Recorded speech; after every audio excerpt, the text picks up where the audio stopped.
మంచు ప్రపంచంలో అందరూ ఒకేలా కనిపిస్తారు, కాని ఆమె తనను మాత్రమే గుర్తుపట్టేది. ఆమె పేరు లూనా, అతను కై. చేతులు లేవు, కౌగిలింతలు లేవు, కాని పక్కనే నడవడమే వాళ్ళ ప్రేమ. లూనా కళ్ళలో చలి లేదు, ఎందుకంటే కై ఆమె పక్కనే ఉన్నాడు. ఒకరోజు సముద్రం కోపం చూపింది. ఎత్తైన అలలు, మంచు విరిగింది. కై వేటకి వెళ్ళాడు, తిరిగి రాలేదు.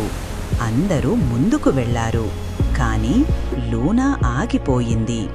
రోజులు, నెలలు అదే చోట, అదే దిశగా చూస్తూ. ఒక ఉదయం మంచు మీద ఒక గుర్తు.